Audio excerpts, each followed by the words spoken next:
Kerk, ons thema vanmôre is die verskil tussen beskikbaarheid en bruikbaarheid.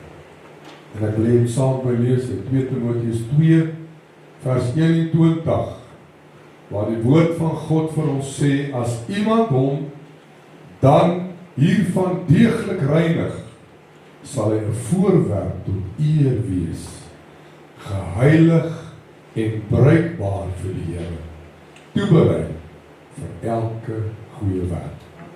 Kan jy hoor vanmôre wat sê hierdie woord? Hy begin deur te sê, as iemand hom dus hiervan deeglik reinig.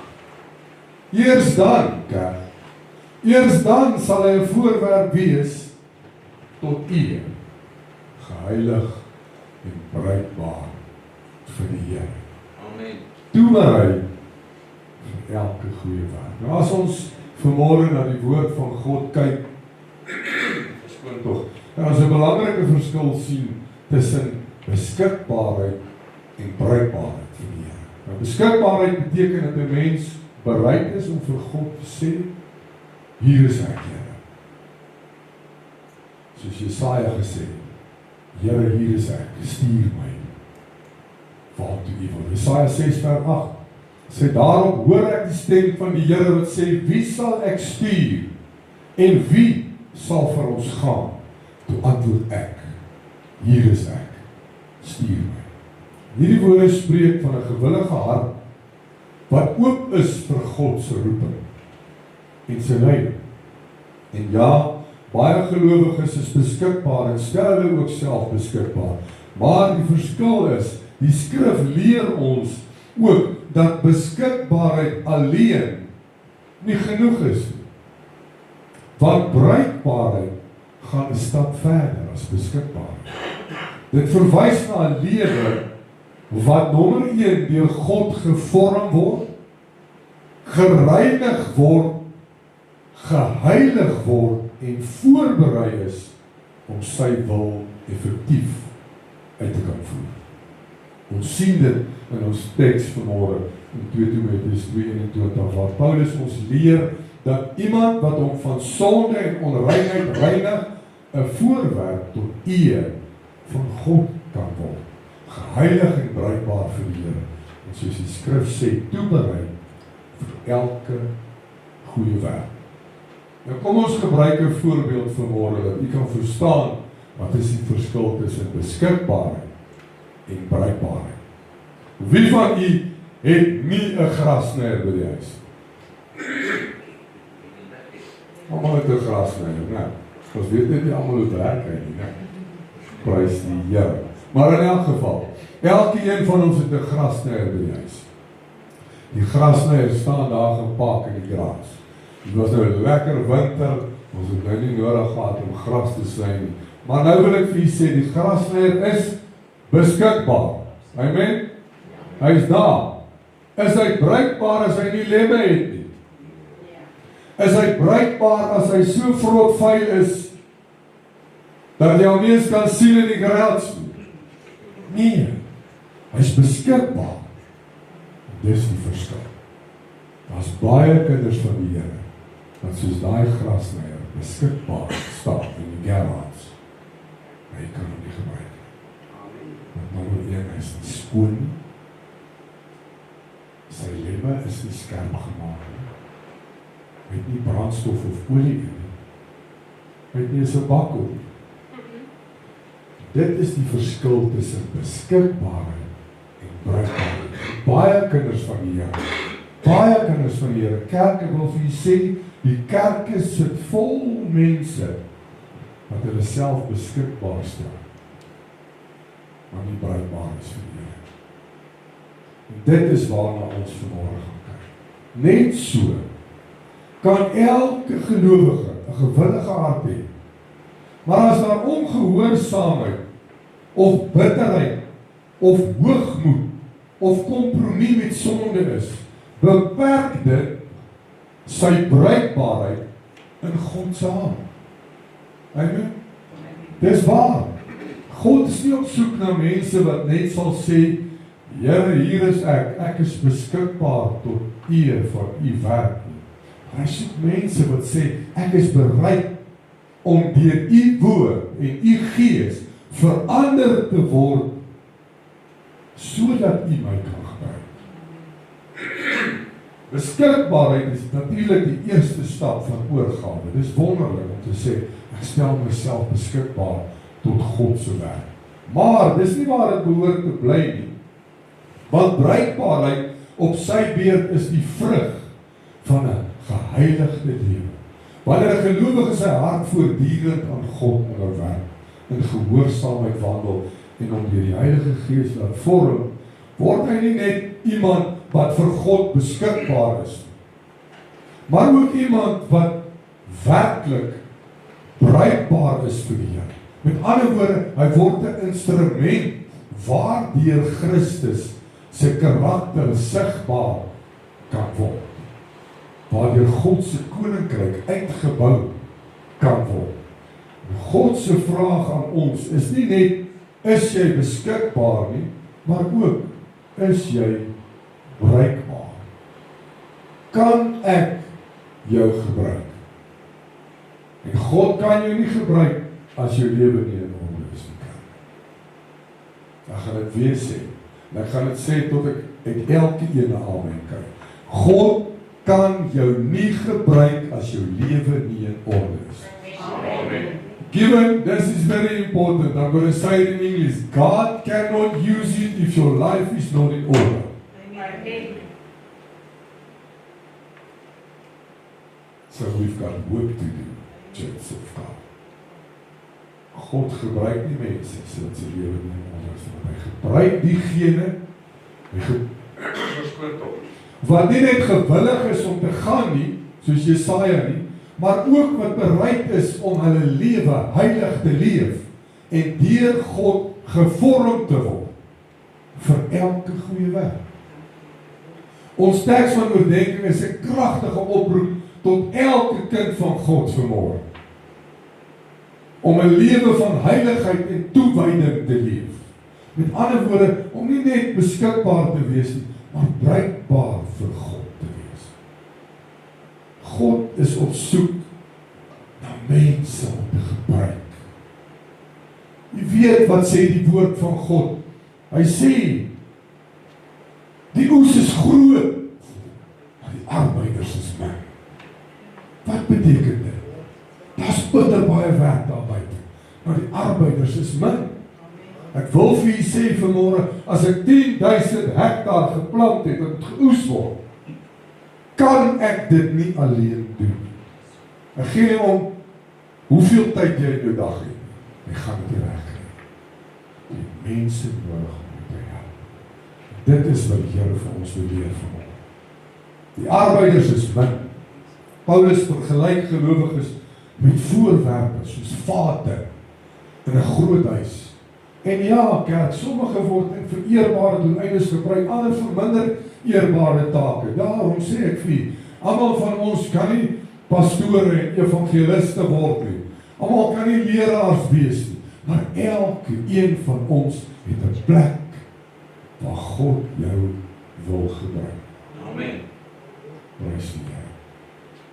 God wil hê ons moet vate tot eer wees.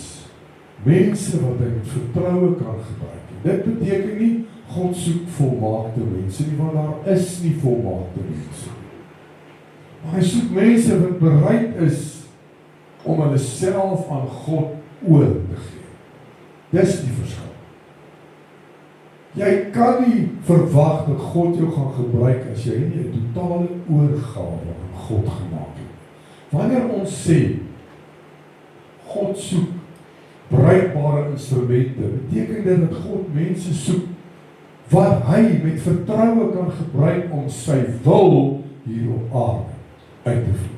En die Bybel leer ons dat God nie net in die eerste plek kyk na mense talente of jou geleerdheid of jou status of natuurlike vermoëns nie, nee, maar hy kyk na die toestand van die hart.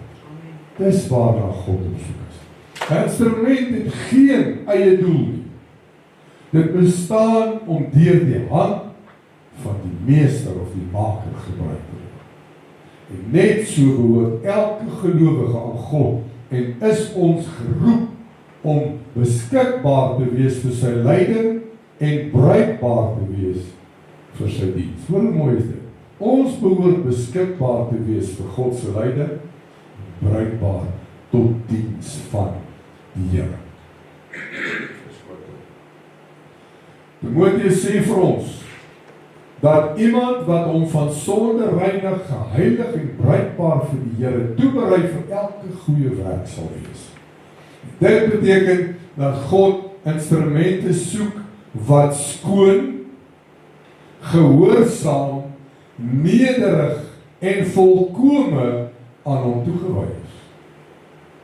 Soos 'n vakman of 'n ambagsman nie 'n geroeste of gebreekte stuk gereedskap vir 'n belangrike taak sal gebruik nie, wil ek vir u sê vanmôre, sal God ook nie 'n geroeste, gebreekte of 'n vuil stuk gereedskap gebruik om sy werk te doen.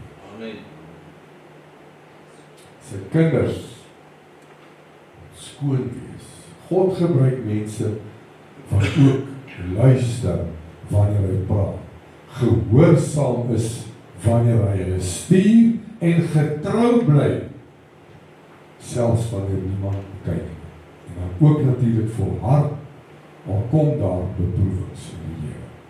Hy soek nie volmaakte mense nie, maar mense wat bereid is om hulle lewe daagliks aan hom oor te gee. Moses was self onseker. Dawid was 'n eenvoudige skaapwagter. Petrus het Jesus verloon. Paulus was eens 'n vervolger van die kerk, maar tog het God elkeen van hulle kragtig gebruik. Hoekom?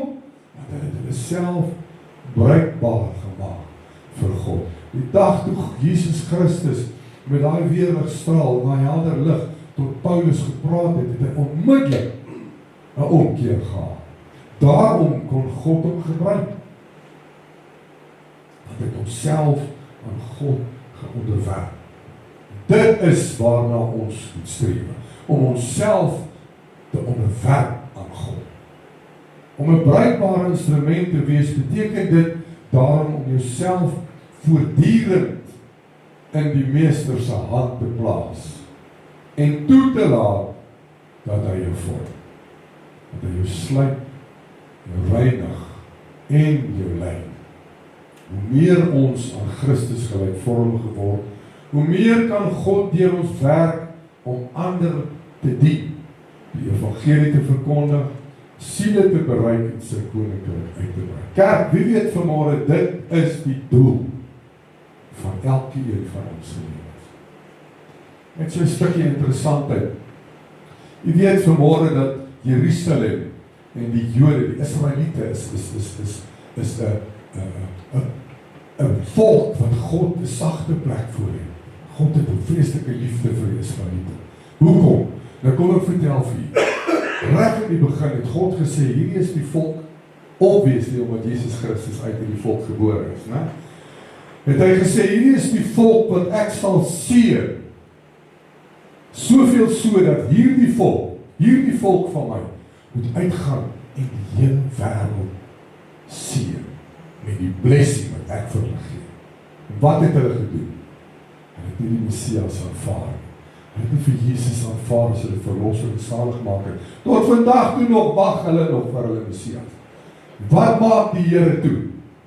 Hy stuur vir Jesus Christus om vir ons weer versoening tot God te kry. En raai waar lê hierdie blessing wat afgeskuif is van die Israeliete vanmôre? In die kerk van die Here. In die kerk van die Here, daai blessing, daai oogappel van God, het hy geskuif van Jerusalem af, van die Israeliete af terug na die kerk van God toe. Wie is die kerk van God vanmôre? Hier sit hy. Ons is die kerk van die Here. Met ander woorde, daai blessing kom van Israeliete af op ons as kinders van God, as kerk van die Here, om wat te doen? Om blessing vir die wêreld te doen. Amen. As jy dit nie gebruik nie, gaan God vir jou wegvat, soos wat hy weggevat het van Israeliete af. Dis waarvoor ons hier is om kinders te werf vir die koninkryk van God. Maar ons kan dit nie doen as ons nie bruikbaar is vir die Here. hoe meer ons aan Christus gelykvormig geword, hoe nader begin ons aan God te leef. Dan kan ons werklik waar, hoekom dink jy, het Christus vir sy disippels gesê, bly hier, totdat die Heilige Gees julle vervul het, voordat julle uitgaan, om die werk van Christus te doen, om die evangelie, om daai versterking te kry. Dit is wat God ons ook mee versterk. En die hoogste doel van 'n instrument, is nie om bewonder te word nie, maar om deur die meester gebruik te word. Soos ek laas week vir julle so vinnig gesê, kyk hoe pragtig staan hierdie 3 gitare hier. Beautiful, is dit nie? Hulle is op display. Ek het laas week vir julle so vinnig gesê, mense, ek wens, ek kon hierdie instrument gespeel het. Nou, hy is pragtig, né? Maar nou wil ek vir julle ook sê, daai ou vriend van my, wat al jare saam met my vriend is, hy was hier een Sondag, toe sit hy hier, en toe stel hy gou vir my hierdie gitaar se snare in. So voordat jy hom kan gebruik, wat moet gedoen word? Sy snare moet beskikbaar wees, moet bruikbaar wees, moet ingetem word, sodat hy die klanke kan maak waarvoor hy gebou is. So hierdie gitaartjie, as ek hom net hier neersit, hoor jy enige iets? Niks. Want hy is beskikbaar op hierdie oop. Maar hy word nie gebruik nie. En dit is net so, kerk. Dit is net soos wat ons as kinders van God is. Nou as ek nou sou hierdie pragtige instrument kon speel, is nie iemand wat dit kan doen. Nog nie. Maar jy is my help. As ons in daai kerk intrek, soek ek 'n live band. Dan gaan ons die Here groot. Amen. Prys die Here. Ek soek iemand wat basgitaar, gewone gitaar, dromme en klavier kan speel. En ons gaan hierdie dorp omkeer as ons begin sing in die môre. Maar ek wil vir julle sê, as jy hierdie ding kan speel, gebruik jy hom. Wanneer jy dit doen, is hierdie instrument tot sy volle bruikbaarheid in die hand van die meester. Net so behoort u en ek, kerk van die Here, onsself nie net beskikbaar en op display sit en elke Sondag hier instap met 'n mooi gesiggie en my mooi kleertjies en hier sit en sê, Here, hier is ek. Maar moet my asseblief nie gebruik nie, hoor. Ek kom net om 'n stoel waarom te sit. Asseblief, Here, moet my nie gebruik nie, want ek kan nie met mense praat nie. Moses kon ook nie met mense praat. En hy het vir jou 'n groepie daar gehad, wat nie een van ons sou kon beheer. Dit was seker die ondankbaarste groep mense wat ooit bestaan het, is daai 3 miljoen Jode. Wat eerstehandse ondervinding gehad het in goddelike krag. Wie van u sal vanmôre graag wil sien hoe God die see oopmaak, sodat hy op droë grond deurstaan? En as jy aan die ander kant kom, dan raak jy rebels.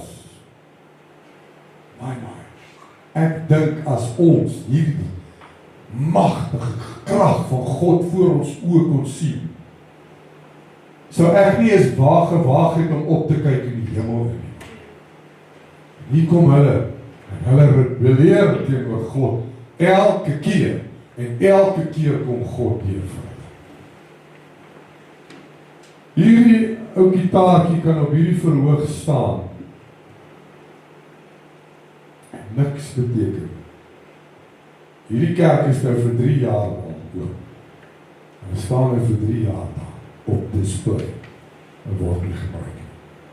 Net so kan jy vir 30 jaar in hierdie kerkbanke sit. Op display. Jy maak jouself skoon, gereinig van sondes, gereinig van alles wat 'n muur bou tussen jou en God. Maar dit is waar jy moet begin. God gaan jou nie gebruik as jy nie daar begin nie. Ons sit en ons weet nie waar wil God ons gebruik nie, want ons vra ook nie vir die Here.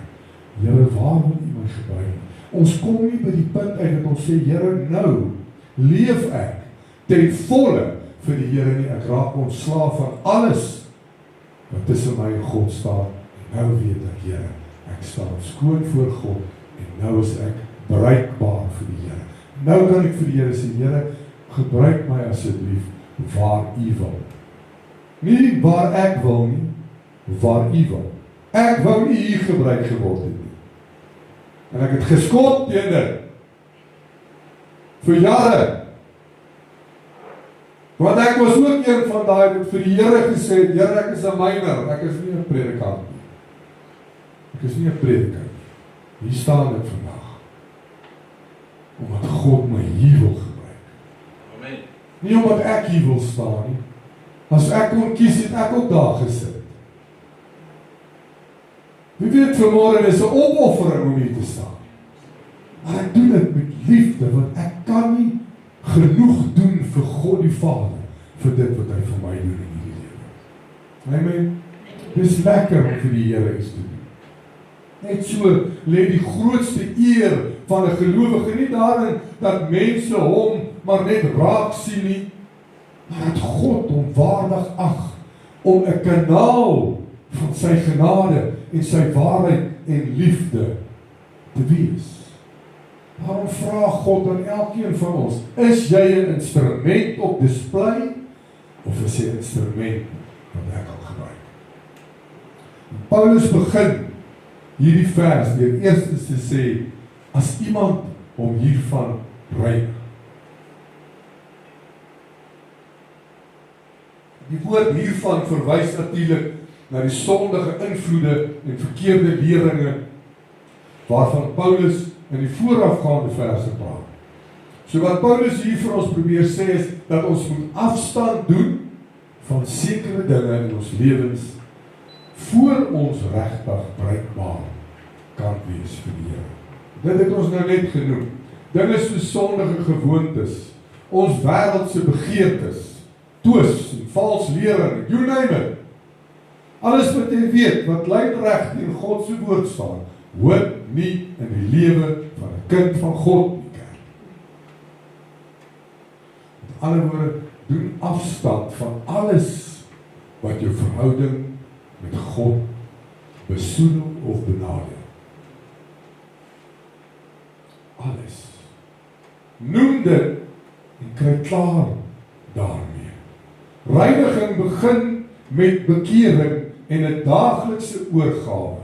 'n Daaglikse oorgawe. Nie 'n eenmalige een, daaglikse oorgawe aan Christus. En die woorde, as iemand hom hiervan reinig, is nie 'n oproep om jouself deur jou eie krag te probeer reinig en jou sondes te probeer verlos nie, maar 'n oproep om bewustelik afstand te doen van alles wat jy weet wat jou verhouding met God belemmer en jou bereikbaarheid vir sy koninkryk besoedel. In ons teks van oordeenking vanmôre waarsku Paulus teen vals lering ook. Hy sê teen nuttelose twis, 'n bietjie vorentoe in Timoteus, teen goddelose praatjies en 'n lewe wat nie by die evangelie pas nie. Nou kom ons breek dit gou op. Ons begin by die vals lering, nommer 1. Nou dit is natuurlik enige leerstelling. Enige leerstelling kerk wat afwyk van die woord van God. Dit sluit in alles wat nie deur God se woord kan bevestig word. Nou praat ek van dinge soos mense wat leer dat redding deur goeie werke verdien kan word. En dit terwyl die woord baie duidelik sê, ons redding is deur genade en genade alleen. Niks wat ek doen in hierdie lewe kan vir my 'n plek in die hemel koop nie. Ek gee nie om hoeveel mense jy op 'n maandelikse basis help nie. Jy kan vir die hele Rustenburg kos gee. Jy kan elke Woensdag 'n sopdag hou.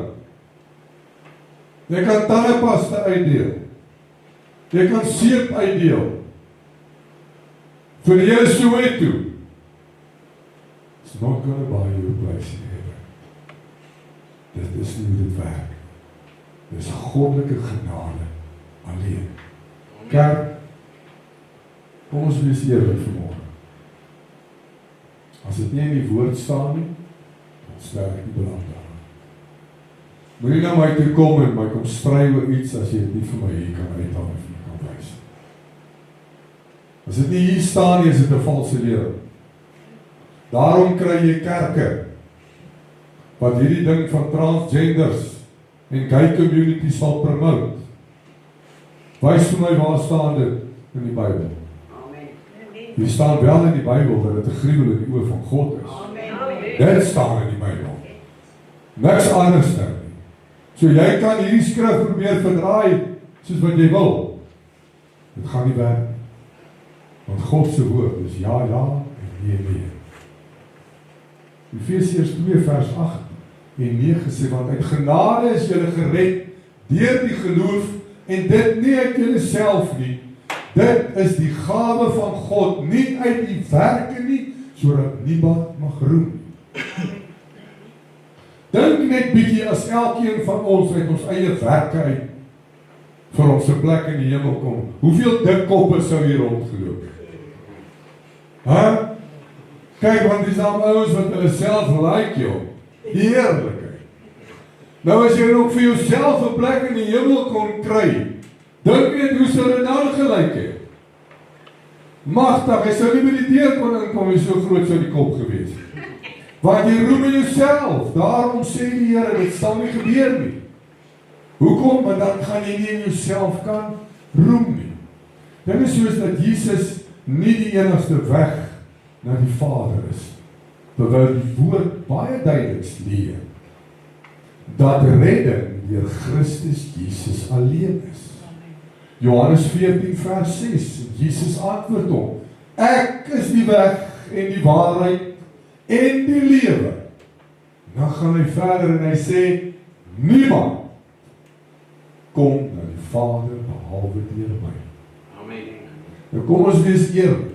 Vanuit hierdie perspektief word alle godsdienstige stelsels, hoor my mooi vanmôre, elke godsdienstige stelsel, geen nie om wat se tipe kerk dit is, wat nie Christus se unieke rol as ons Here en as ons verlosser erken nie, as valse lering beskou. Want as dit nie ooreenstemming met die woord is nie, noem ons dit as valse evangelie wat verkondig. Kom ons kyk bietjie na 'n paar bekende wêreldgodsdienste en geloofstelsels. So as ek so 'n bietjie vashak, bear with me, want hier's verskriklike name hier. En ek wil nou nie vloekwoorde uitspreek hier vanmôre nie. Nommer 1, Islam. Aanbid vir Allah. Die profeet Mohammed word as die finale profeet beskou. Boeddhisme, gebaseer op die leer van Gautama Boeddha. Hindoeïsme het baie gode, onder andere Brahma, Vishnu, Shiva, Krishna en Ganesha. Sikhisme glo in een God wat wonderlik is, maar hulle aanvaar nie Jesus as die enigste verlosser. Judaïsme aanbid God van die Ou Testament, maar hulle aanvaar ook nie vir Jesus as hulle Messias nie. Right, wie kom dit nou? Baha'i geloof, as ek dit reg uitspreek, leer dat verskeie godsdienstige stigters soos Moses, Boeddha, Jesus en Mohammed almal manifestasies van God is. Shinto, die tradisionele godsdienst van Japan, hulle aanbid geeste. Dan is daar Taoïsme of Taoïsme, gebaseer op die leer van Laozi en die Tao. Dan is daar Confucianisme, 'n filosofiese en etiese stelsel wat uit die leer van Confucius ontwikkel het. Spiritisme, New Age, sluit dikwels kristalle, energie, reïnkarnasie, mediums, astrologie en ander geestelike praktyke in wat nie op die Bybel gegrond is. Wicca, moderne heidendom, fokus op natuur, spiritualiteit en verskillende gode of godinne. Dis natuurlik ook baie belangrik om te kan onderskei tussen hierdie. Luister mooi, 'n godsdiens, byvoorbeeld Islam en Boeddhisme. 'n godheid, byvoorbeeld Allah of Shiva. En dan godsdienstige leiers, byvoorbeeld Boeddha of Mohammed. En in die Bybelse perspektief is die kernvraag nie bloot aan watter godsdienst iemand behoort nie, maar wie Jesus Christus is. Kerk, man, ek gee nie om hoe mooi jou beeldjie lyk waar daar staan, of wie Allah of Mohammed of Boeddha of wie is nie, as dit nie Jesus Christus, die verlosser insluit in jou godsdienst nie, is dit 'n valse leer. Amen. Waar is Mohammed? Waar is Allah? Hy is dood, my broer. Hy is dood, my suster. Hy het nie opgestaan nie. Daar is een wat opgestaan het. Sy naam is Jesus Christus. En as dit nie Jesus insluit, is dit 'n valse leer. Die apostel Johannes skryf in die boek van Johannes, 1 Johannes 2:23, elke een, luister mooi, dis nie ek wat dit sê nie, dis die woord van God, elke een wat die Seun loon, het ook nie die Vader nie. En Jesus sê, ek is die weg en die waarheid en die lewe, niemand kom na die Vader, behalwe deur my. Amen. Nou hoor my mooi uit vanmôre, kerk. Ek staan nie vanmôre hier en val die ander gelowe aan vanmôre nie. Maar ek wil dit duidelik maak. En ek wil die klem daarop sit, dat die waarheid van die evangelie is Jesus Christus. Amen. Dis die waarheid. Daar's geen ander waarheid as Jesus Christus, die een wat aan die kruis gesterf het, vir elke een van ons. Die Bybel roep Christene om in waarheid en liefde te spreek. Met respek teenoor elke ander godsdienst, ja, terwyl hulle getrou bly aan die boodskap van Christus. Efesiërs 4 vers 15 sê, maar terwyl ons in liefde die waarheid betrag, en alles sou opgroei in hom wat die hoof is, naamlik Christus. Dan ook natuurlik die lering dat dit maar oukei is om te sondig, omdat God 'n God van liefde is. Dis vals. Romeine 6, vers 1 en 2. Wat sal ons dan sê? Sal ons in sonde bly, dat die genade meer kan word? Nee, stellig nie. Ons wat die sonde afgesterf het, hoe kan ons nog daarin lewe? Of dat daar geen opstanding of wederkoms van Christus sal wees nie, is presies die dwaling wat Paulus in 2 Timoteus 2 vers 17 en 18 aanspreek. Sulke leringe trek eerder mense weg van die waarheid af en ondermyn hulle geloof. Dan, nuttelose twis. Het jy al agtergekom hoeveel mense is daar buite wat die Vader weet? Hy begin nie by Genesis, dan wil hy nou vir jou vra, nou waar sou die water nou vandaan gekom het?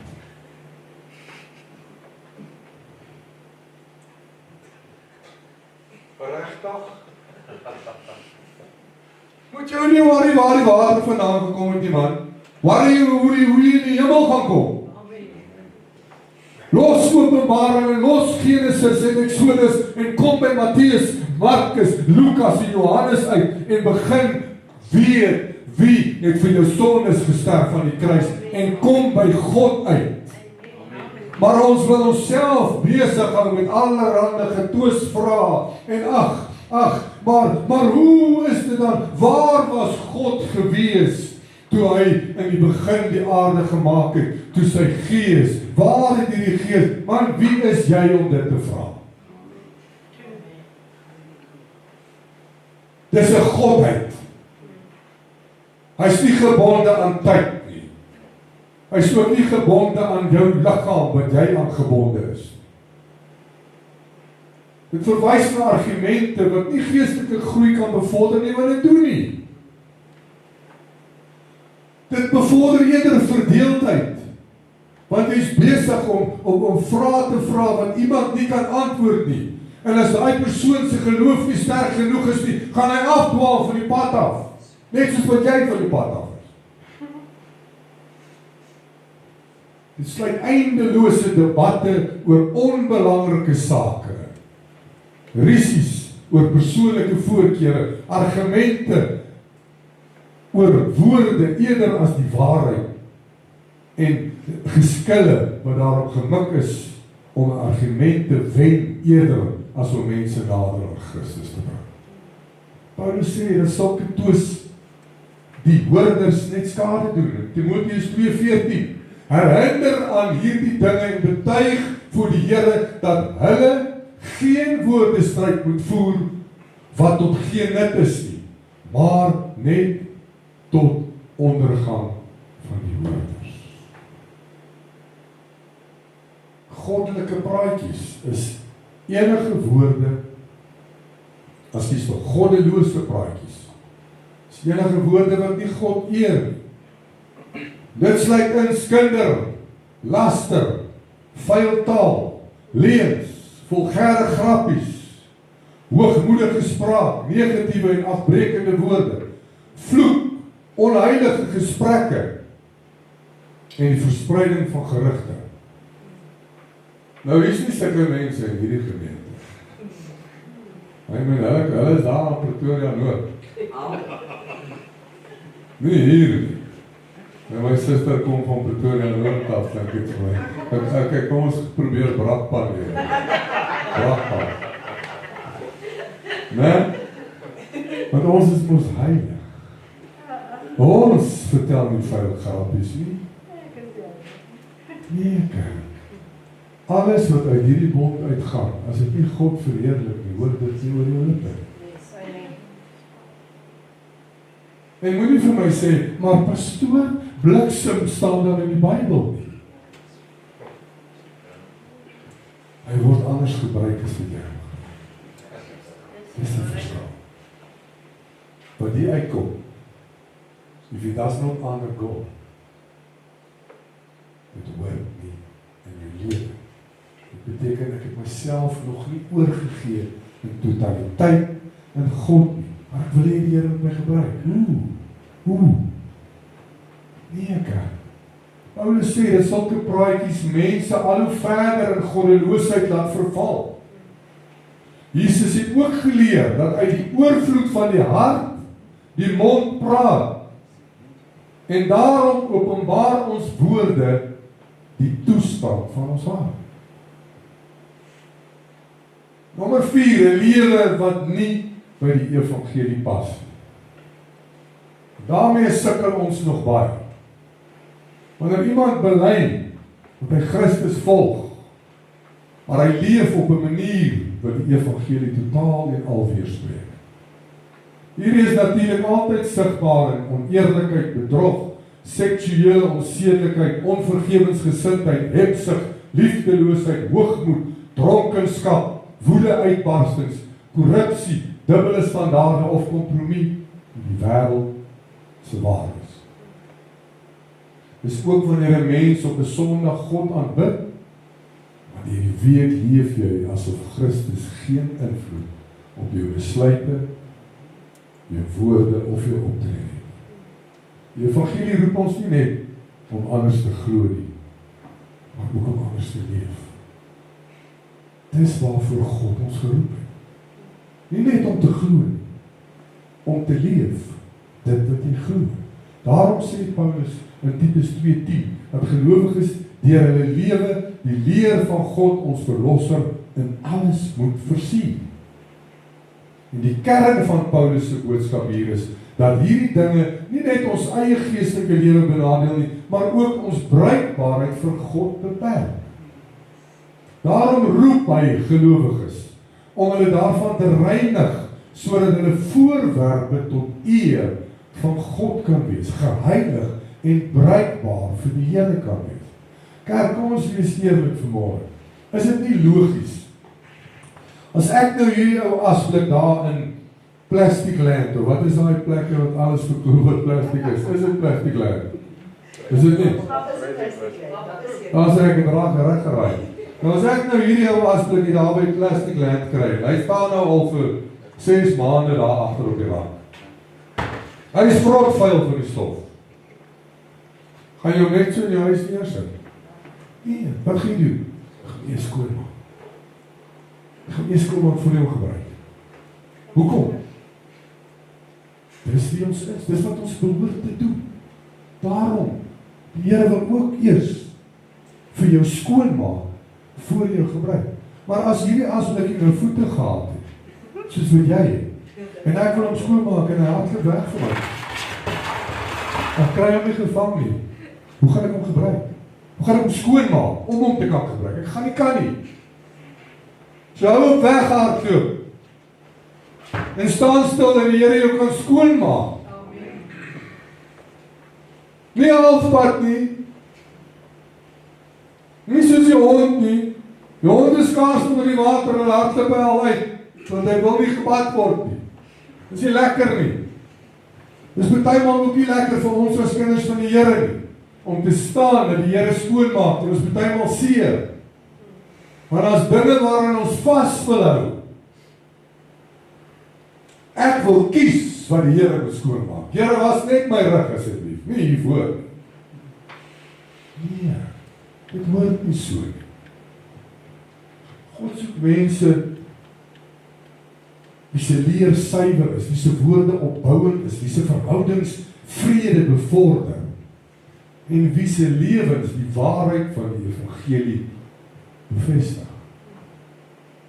Wanneer hy sê, as iemand hom hiervan reinig, verwys hy na 'n gelowige wat hom doelbewus afkeer van sonde, van dwaalleer en wêreldgesindheid, en hom volkome aan God toewy. Hierdie reiniging begin by bekering. Dis 'n opregte besluit om van sonde weg te draai en aan God terug te keer. Maar dit word 'n voortdurende lewenswyse waarin die gelowige hom daagliks aan die Here moet onderwerp. Nie net op 'n Sondag nie. Dis nie 'n eenmalige gebeurtenis nie.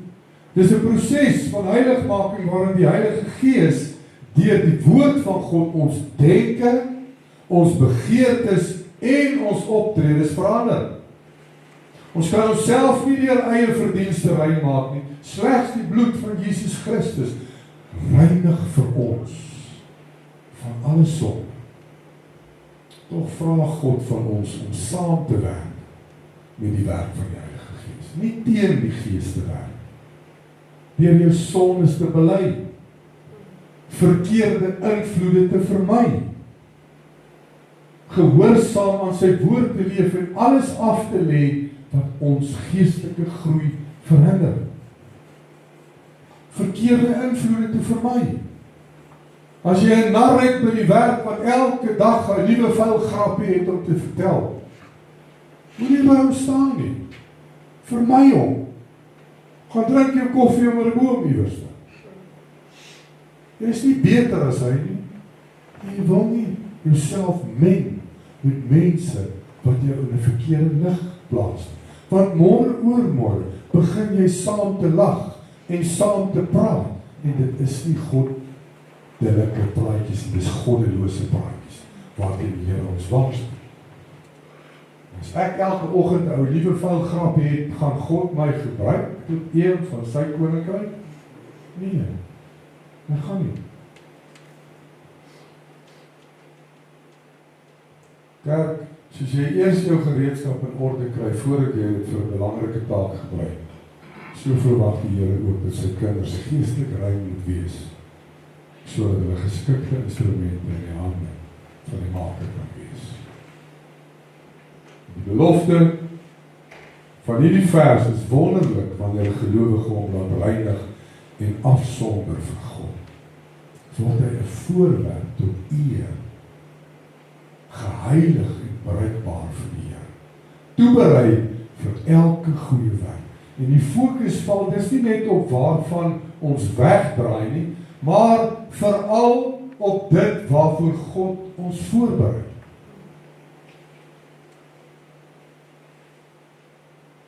Ek kan nog onthou die heel eerste keer, jare terug, toe ek met my pastorale kursus begin het, my eerste praktiese preek, like mense, ek het nie geslaap aan nie.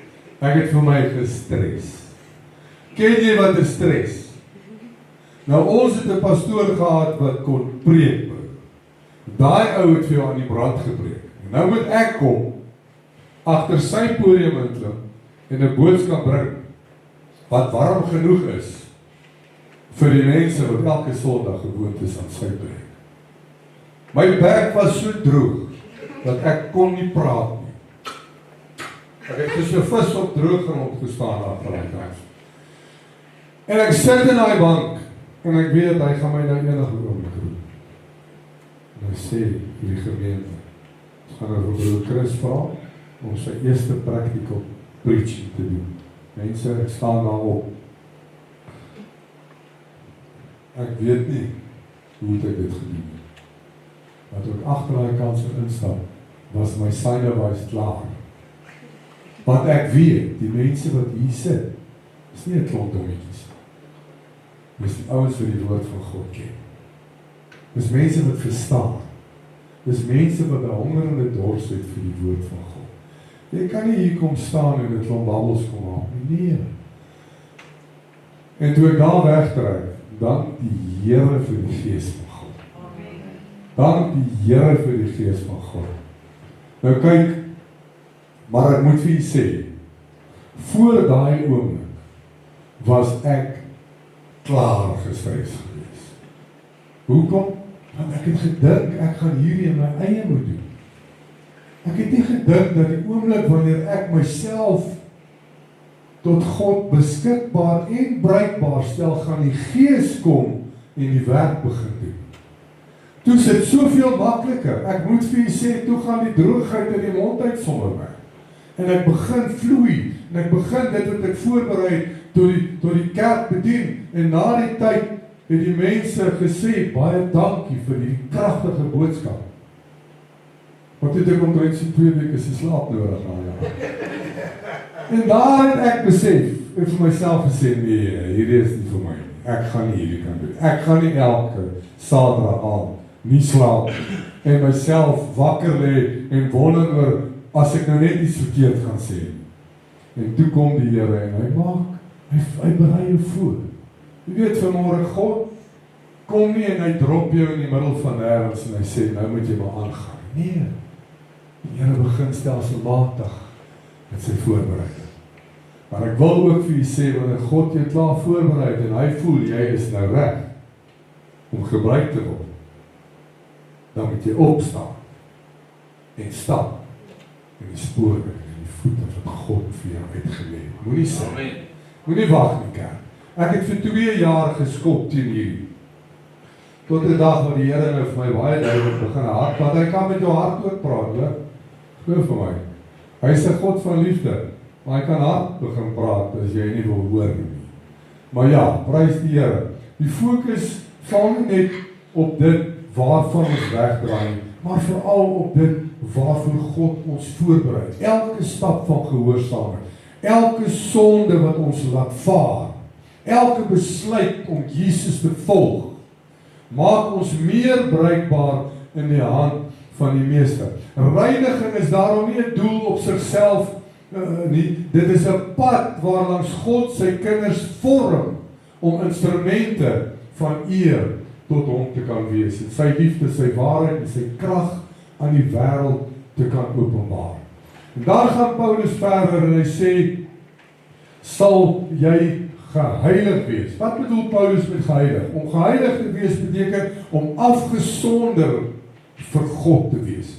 'n Heilige lewe beteken nie ons is sondeloos ewe skielik, maar dit is ons doel, dat ons doelbewus kies om vir God te leef en sy wil eerste te stel.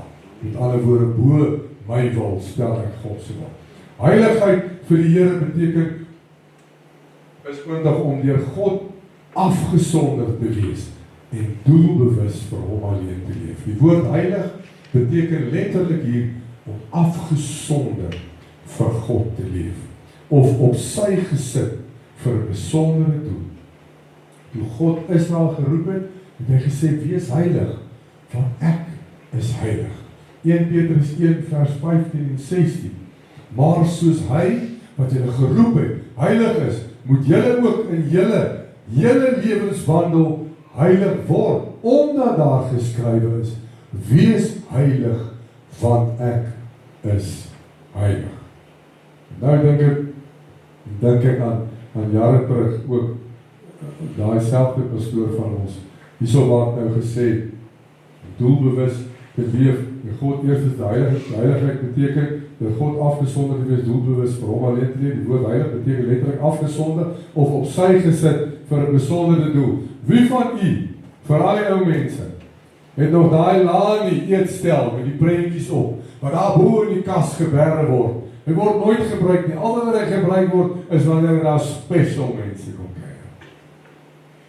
Daar's bitter baie ou mense wat dit nog doen.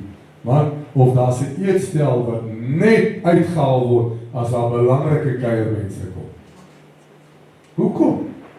Nee. Almal is belangrik wat daar kom. Gebruik dit.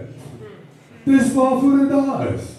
Dit beteken absoluut niks as dit daar bo in die kas staan nie. As dit daar bo in die kas staan, kerk, is dit presies wat ons nou oor gepraat het. Dis beskikbaar, maar nie bruikbaar. Amen? Nou sê. Om heilig te wees beteken om afgesonder te wees. Levitikus 11:44 sê, want ek is die Here julle God, toon dan dat julle heilig is en wees heilig. Want ek is heilig, daarom verontreinig julle self nie deur enige ongedierte wat op die aarde kruip nie. Hierdie oproep geld vandag steeds vir elke kind van die Here is om tot heiligheid te streef. En ek gaan weer vir u sê, dit beteken nie dat 'n gelowige volmaak is of sonder foute nie, maar dat hy voortdurend streef daarna om soos Christus te wees, deur ook sonde te haat. Want as jy sonde begin haat, gaan jy nie meer deel wees van dit. Dis hoe dit werk. Om gehoorsaam te wees aan God se woord en te leef op 'n manier dat jy God se gees toelaat om jou lewe te verander. Dis 'n lewe waarin God nie net 'n deel is van ons bestaan nie, maar die Here van elke aspek van jou lewe. Ons gedagtes, ons woorde, ons besluite, ons verhoudings, ons werk, ons aanbidding. Heiligheid is daarom nie bloot 'n uiterlike voorkoms of 'n nakoming van 'n godsdienstige reël nie. Dit is 'n innerlike werk van God wat 'n mens se hart, begeertes en prioriteite verander, sodat hy al meer soos Jesus kan word. Soos goud deur vuur gesuiwer word, gebruik God ook beproewings. En sy woord en die werk van die Heilige Gees om sy kinders te reinig en te suiwer en te vorm. Wanneer ons aan hierdie proses onderwerp, word ons, soos 2 Timoteus 2:21 ons leer, geheilig en bruikbaar vir die Here en toeberei vir elke goeie werk. Heiligheid is nie 'n las wat God op ons plaas nie, maar 'n voorreg om in 'n intieme verhouding met God te kan leef en ook sy teenwoordigheid te ervaar en 'n instrument te kan wees waardeur sy liefde, sy waarheid en sy krag in 'n verlore wêreld geopenbaar kan word. Kerk, hoe nader ons aan God leef, hoe meer word ons deur sy heiligheid gevorm en hoe duideliker word Christus sigbaar in 'n kind van die Here se lewe. Paulus gaan verder en praat dan oor die bruikbaarheid van die mens. Hier lê die hart van ons teks vanmôre, is die bruikbaarheid van die mens. God gebruik nie net mense met talente nie. Hy gebruik mense wat beskikbaar en gehoorsaam is. As ek u sou vra vanmôre, hoe nuttig of bruikbaar is jy vir God? Dan antwoord die teks ons vanmôre. Jou bruikbaarheid hang nie af van jou vermoëns nie, maar van jou reining en gehoorsaamheid en dan natuurlik jou bereidwilligheid. 'n Skoon instrument is 'n bruikbare instrument. Bruikbaarheid vir die Here is 'n voorreg. Ek wil vir u sê vanmôre, dit is 'n voorreg om te kan sê ek word gebruik vir die koninkryk van God. Dis 'n eer. En ek is seker elkeen van u sal saam met my stem. God meet ons bruikbaarheid nie aan ons natuurlike vermoëns nie, of jou geleerdheid. Jy hoef nie slim te wees om deur God gebruik te word nie. Kyk, hier staan ek daar. Ek is nie slim nie, maar ek kan spaargoed optel en dit verder aan. En God gebruik my. God is nie op soek na geleerdheid nie, invloed of sukses nie. Hy kyk na die toestand en die bereidwilligheid van jou hart en dan natuurlik aan ons gehoorsaamheid om hom te volg. En reg deur die woord gebruik God doodgewone mense om buitengewone dinge te doen. Moses, Petrus, Paulus, wat hulle bruikbaar gemaak het, was nie hulle eie bekwaamheid nie, maar hulle oorgawe aan God en die transformerende werk van God se genade. Kerk, daarom sê ek, moenie dink jy moet 'n goeie spreker wees of jy moet nou hierdie geleerdheid hê. God het nog nooit vir iemand gevra, waar is jou matrieksertifikaat? Want God berei jou voor vir die taak waarin hy jou wil gebruik. Daarom, die dag as jy op 'n punt kom waar God jou gaan gebruik, is jy reeds voorberei daarvoor.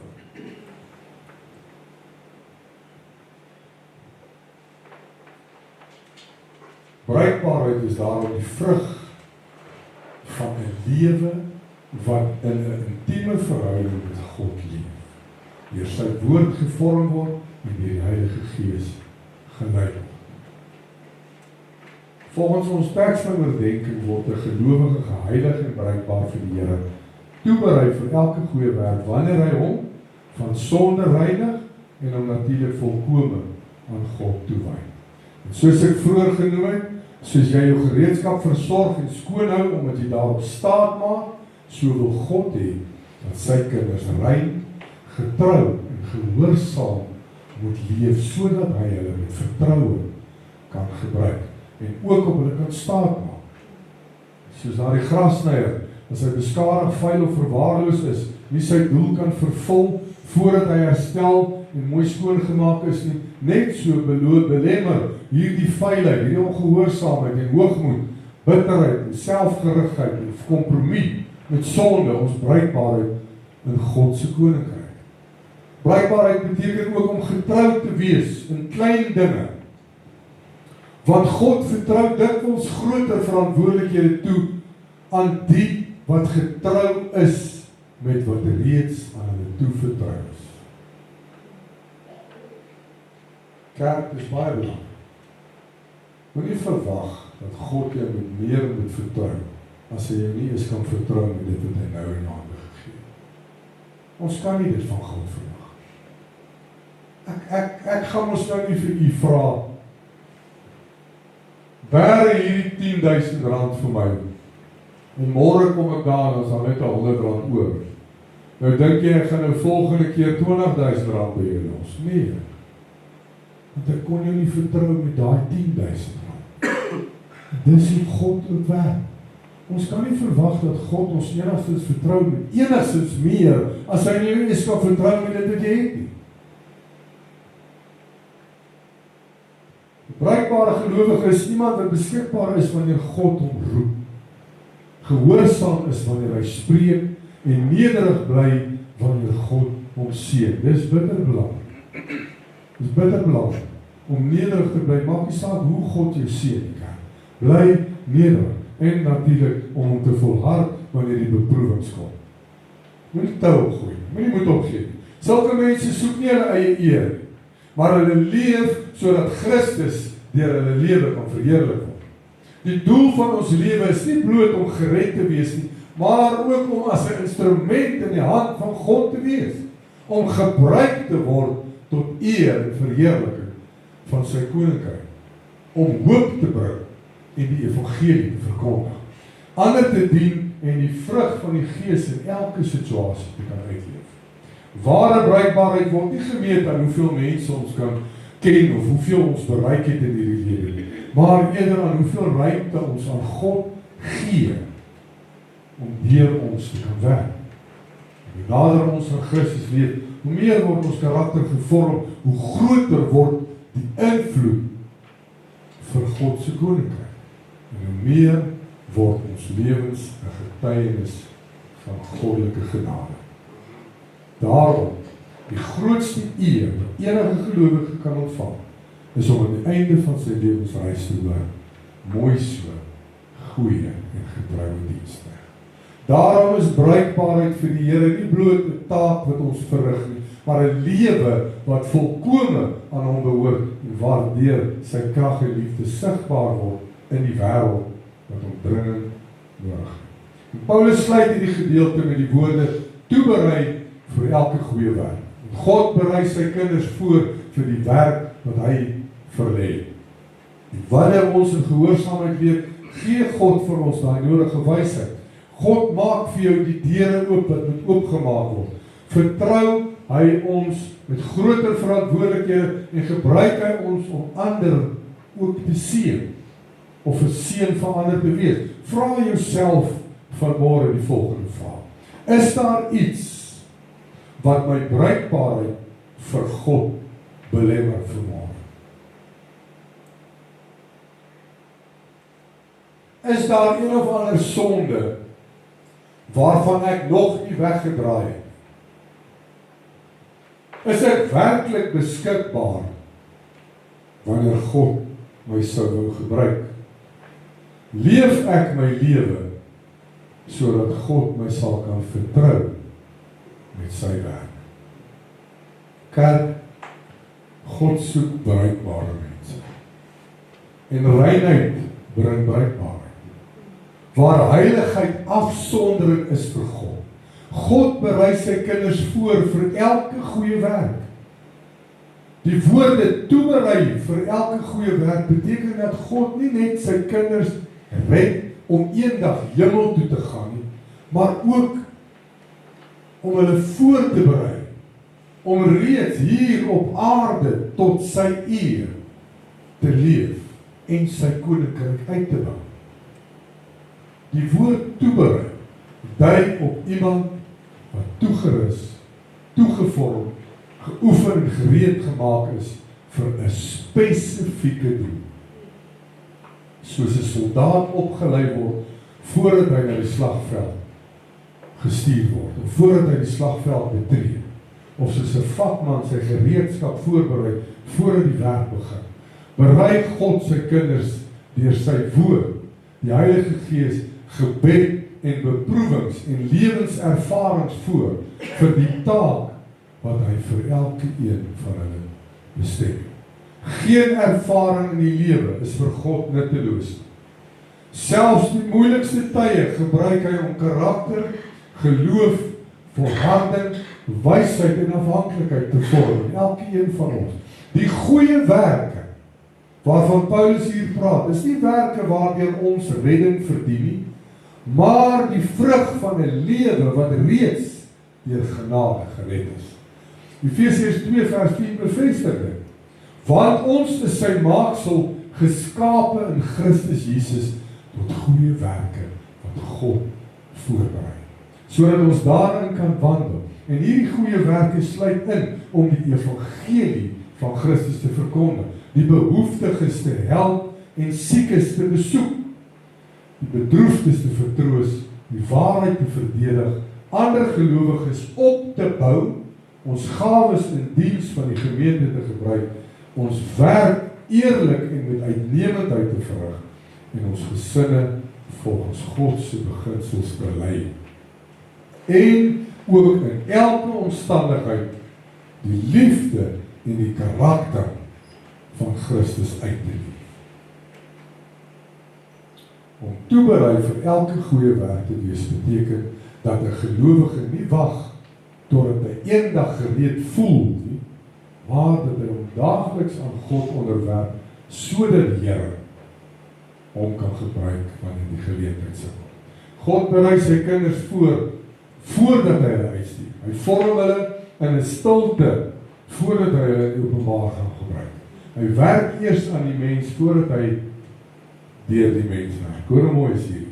God werk eers aan die mens voordat hy deur die mens werk. Gaan God aan die mens werk as die mens hom nie toelaat nie? Nee. Los die Here. Nooi die Here in en sê vir hom, Here, werk aan my. Dat U deur my ook kan werk. Daarom is voorbereiding 'n noodsaaklike deel van God se plan. Hoe meer ons deur hom laat vorm, hoe meer vertrou hy ons met groter verantwoordelikhede. 'n Gelowige wat toeberei is geestelik wakker, gehoorsaam aan die stem van die Heilige Gees, getrou in die kleinste goedjies ook en altyd gereed om God se wil te doen. Die vraag is dus nie, is daar werk om te doen nie, maar eerder is ek deur God voorberei en gereed wanneer hy my sou wou gebruik. Want God gebruik nie toevallig mense nie. Hy gebruik mense wat hy doelbewus voorberei om sy lig in hierdie donker wêreld te laat skyn. God vra nie eerstens, hoe bekwaam is jy nie, maar is jy beskikbaar, rein en bereid om die werk te doen. Aan die einde van alles kom die vraag nie net neer op of ek 'n Christen is en of ek kerk toe gaan nie. Die vraag wat 2 Timoteus 2:21 vir ons vra as gelowiges is ek bruikbaar in die hand van die Meester. Baie mense is beskikbaar vir God wanneer dit hulle pas, maar min laat toe dat God hulle vorm. Min laat toe dat God hulle reinig en hulle heilig, sodat hulle met vertroue kan gebruik word. Beskikbaarheid sê Here, hier is ek, en bruikbaarheid sê Here, verander my totdat U my kan gebruik. En gebruik my waar U my wil gebruik. God soek nie die bekwaamste mense nie, hy soek die mees oorgegewe mense. Hy soek harte wat nederig en opreg is, lewens wat rein is en gelowiges wat bereid is om sy wil bo hulle eie te kan kies. As ons bruikbaar vir God wil wees, moet ons onsself daagliks aan hom onderwerp. Ons moet sonde bely en aflê, ons denke met sy woord vernuwe, in gebed volhard, die leiding van die Heilige Gees gehoorsaam en getrou bly in die kleiner dingetjies. Ons moet bereid wees dat God die dele van ons lewe verander wat nog nie aan hom behoort. So die vraag is vanmôre, is daar iets in jou lewe is wat nog nie aan God behoort nie? Kry klaar met dit. Wanneer ons dit doen, word ons nie net geredes wat wag vir die hemel. Ons word instrumente waarmee God sy koninkryk kan uitbrei. Die wêreld het nie nog mense nodig wat net sê hulle glo nie. Die wêreld het gelowiges nodig wie se lewens 'n bewys is dat Christus in hulle leef. Daarom moet ons elke dag bid, Here, reinig my van alles wat U nie behaag nie. Heilig my deur die waarheid, vorm my in die beeld van Christus. Maak my 'n instrument tot U eer, bruikbaar in U hand en toeberei vir elke goeie werk wat vir my bestem is. Mag dit 'n begeerte in elke kind van God se hart word verword. Om eendag voor die Here te kan staan en te kan sê, ek was nie net beskikbaar, maar ook bruikbaar. En hierdie mooi woorde te hoor, mooi so, goeie en getrouwe dienste. Oor min was jy getrou, oor veel sal ek jou aanstel. Gaan in die vreugde van jou Here. Dit staan in Matteus 25:21. Ek sluit af.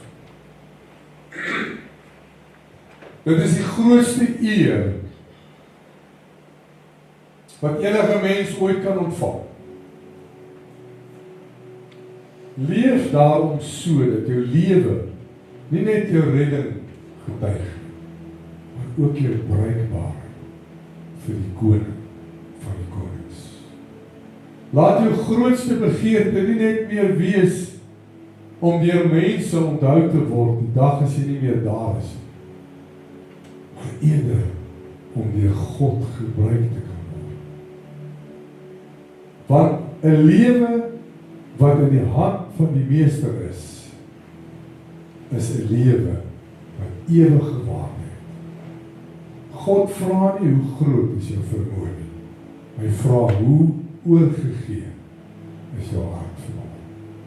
Want 'n beskikbare mens kan roeping ontvang, maar slegs 'n geheiligde en bruikbare mens kan daardie roeping tot God se eer vervul.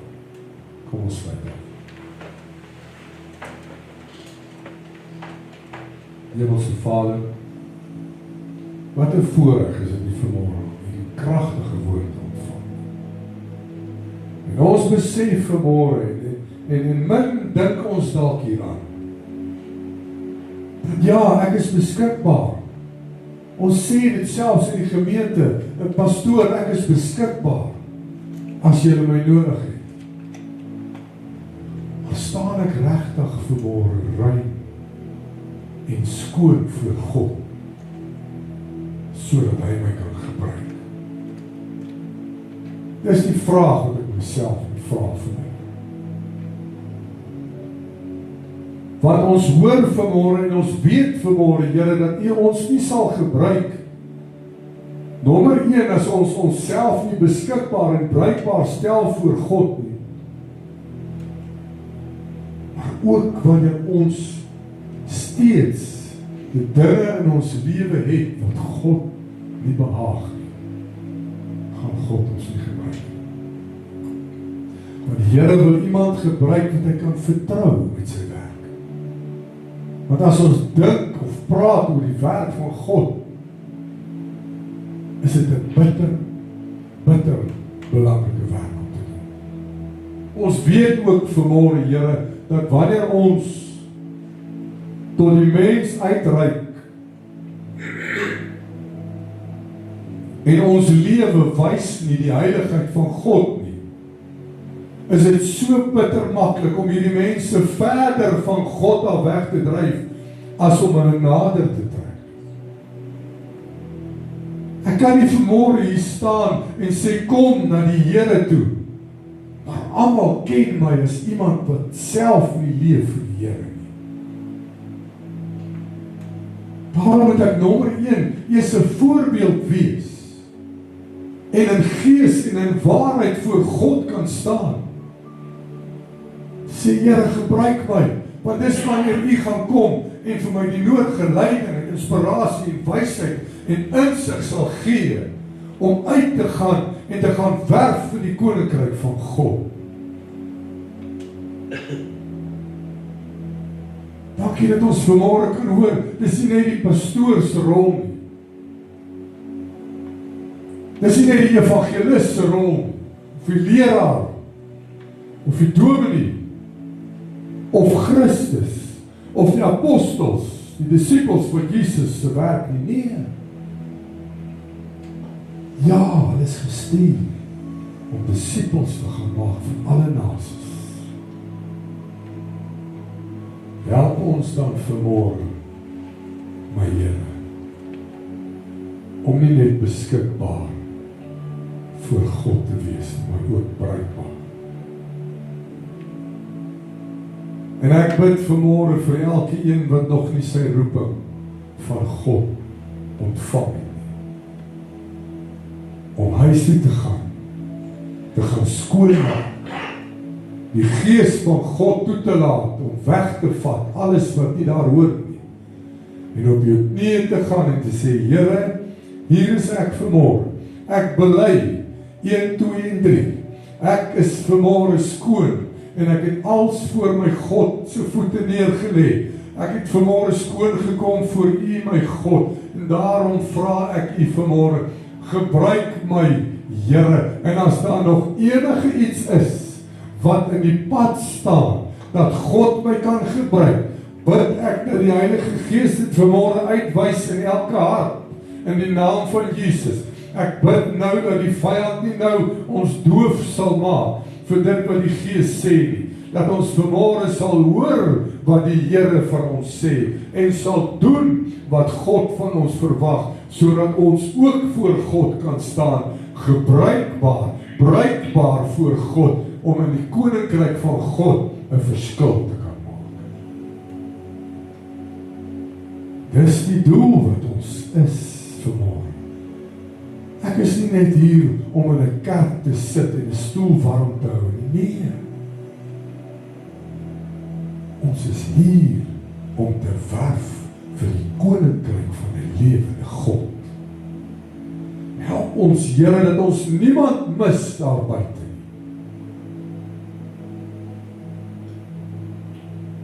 Dankie, Here.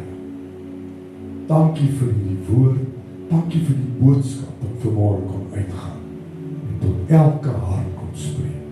Dankie dat ons vanmôre weer opnuut besef hoe belangrik dit is om onsself beskikbaar, maar ook bruikbaar vir God te stel. En wat ons moet doen voordat ons dit kan doen.